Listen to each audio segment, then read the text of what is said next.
Sievert is one of the games responsible for popularizing the quote-unquote casual PvE extraction genre. I know a lot of us, including myself, have dumped plenty of hours into it since it hit 1.0, and even since early access before that. It's a great formula that really hits the spot for someone like me who isn't necessarily looking for the sweatiest, most competitive PvP experience. I'm getting old now and my reflexes aren't what they used to be.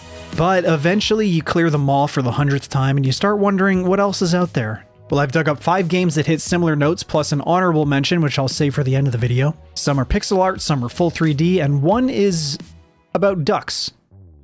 Alright, let's talk about that one first. Starting off with number 1, Escape from Duckov is one of the more popular games of this type to be released in the past couple of years, believe it or not. A lot of us are used to the doom and gloom of exclusion zone style environments filled with mutated monstrosities and soaked in radiation. I don't blame you for taking one look at Duckov and asking, what the fuck? But trust me, this is a surprisingly hardcore top-down extraction shooter that basically asks, what if we made top-down Escape from Tarkov but with ducks? It takes the high-stakes mechanical depth of a gritty military sim and wraps it up in a quirky, cartoony aesthetic.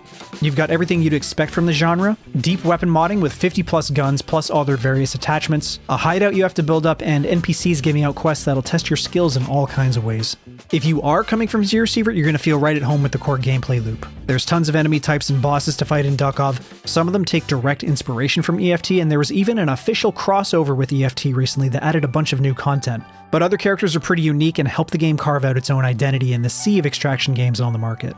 There's also an armor class and bullet penetration system along with stimulants, environmental effects, and a storm system that spawns a different, more terrifying type of enemy. And there's even a secret lab with color-coded keycards for high-value loot rooms just like in Tarkov. And then it's got plenty of options for difficulty, including a mode that adds more injuries and medical item types for fixing things like bone fractures. If you love Sievert, Escape from Duckov really should be at the top of your list for similar games to try out. Moving on to number 2 with Blood Running. If you love the lo-fi pixel art of Sievert but want a change of scenery, Blood Running swaps out the radioactive forest for a stylish cyber wasteland look and feel. It's set in a world where humanity is clinging to survival in high-tech outposts, and you play as a runner heading into the wastelands to recover technology and retrieve biological samples. Something I love about this game is that every map has a visually distinct and unique theme, and in them you'll be fighting mutants, bandits, cultists, rogue androids, high-tech scavengers, and bioengineered freaks that look like they stepped out of a retro future horror movie. I actually really love the art in this one, everything looks incredible. This one has random generation built into its maps too. There's also a weapon modding and ammo type system in the game with various attachments like suppressors, barrels, stocks, and magazines, so you can customize to your heart's content. As you'd expect, there's also multiple traders offering various types of gear, including cybernetic augments like arms, legs, lungs, and hearts that buff you in different ways. Kind of a cool detail that matches the theme of the game. You can even get a robotic companion that attacks enemies and can carry extra loot for you. I just really like the neon-soaked bleak atmosphere of this one. I'm just a big fan of cyberpunk overall.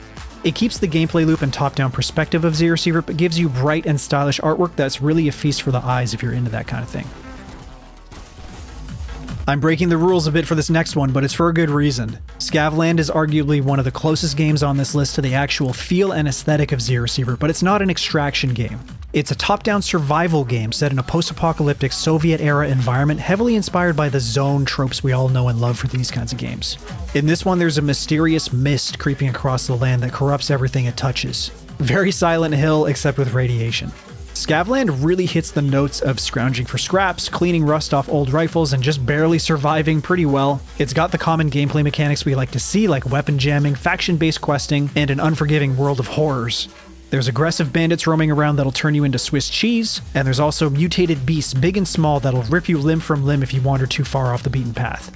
It really does nail that lonely scavenger vibe. And if you want something that leans even further into the survivalist Soviet grit type atmosphere, you should definitely be looking at this one. There's a free demo on Steam right now if you want to try it, and it's targeting an early access release for Q3 this year. Atomic Exile is like if somebody took the DNA of the original Fallout games and injected it into a modern top-down extraction game. In this one, you're wandering around a procedural desert wasteland filled with raiders, rogue security robots, and mutated wildlife. It's got that granular limb-based health system where you have to treat specific wounds, using splints for broken bones or bandages for bleeding. A big feature in this game that Sievert doesn't have is repairable vehicles. You can find them and fix them up and then use them to get around the world way faster. That is, assuming you can find enough fuel to keep them running. This changes up the dynamic of scavenging quite a bit because you can fill the trunk with as much as it can hold, and bring out way more than you could just on foot. Performance is pretty smooth and the vehicles are like a nice layer to traversal in the game, but Atomic Exile does have a couple of issues. Right now the content seems a little bit light, you might run out of missions pretty quickly. And speaking of the vehicles themselves, they can feel kind of squishy, they're a little fragile. It doesn't take many hits for them to get pretty seriously damaged, and then you'll end up having to look for a new one to replace it shortly after. But it's still getting updates, and the developer put out a roadmap for it recently, and there's actually a decent amount of content coming for Atomic Exile, so this one's definitely worth keeping an eye on. Last Group Out is kind of an interesting one. It strips away the overwhelming complexity of a lot of extraction-style games and delivers something way more accessible, without really sacrificing the tension that makes the genre addictive. The gameplay loop is pretty much what you'd expect. You gear up, drop into a map, scavenge for loot, take on quests, fight through AI enemies, and try to make it to the extraction alive, all in a cutesy 2D style.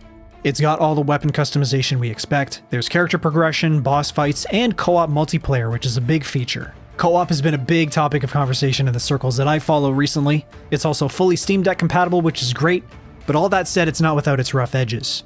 Enemies can feel like bullet sponges sometimes. I know I definitely experienced this in my time with the game, and other people have reported that enemies can shoot through walls sometimes.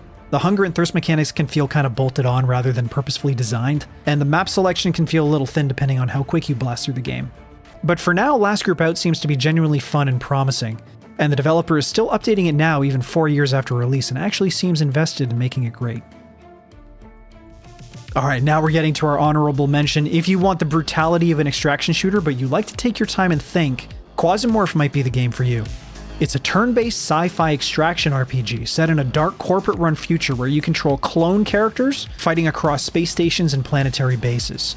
There's a really detailed wounding system in this game. You aren't just losing HP, you're managing individual limb fractures, internal bleeding, and infections, all while trying to complete objectives for shadowy megacorporations. This is the kind of game for players who love the spreadsheet side of some games, the deep inventory management, the numbers and stats, and the high-stakes decision-making. And since it's turn-based, you can't really blame your reflexes when things go wrong. If you die, it's probably because you made a dumb decision. It's also got a faction system where the missions you take actually shift the balance of power in the solar system. You can choose to help a smaller, struggling corporation gain ground or intentionally sabotage a giant corp to reap the rewards. There's weapon upgrades, ship upgrades, workbenches, character augments, basically everything a game needs for satisfying progression and customization. And although this one's not really for me personally, it's got great reviews on Steam, and fans of it say it's brutal, gory, deeply rewarding, and it offers a layer of strategic depth that goes way beyond just shooting and looting. Well guys, that's going to be it for this video. I hope you enjoyed it, and hopefully you found a Sievert-like game that can tide you over until eventually Sievert 2 comes out. If you have some Sievert-like games in mind, make sure to drop them in the comments, and maybe I'll do a part 2 to this video if there's enough of those. Anyways, thanks again for watching guys, I really appreciate it. Make sure to like the video if you did enjoy it, subscribe if you want to see more, and I'll talk to you guys in the next video.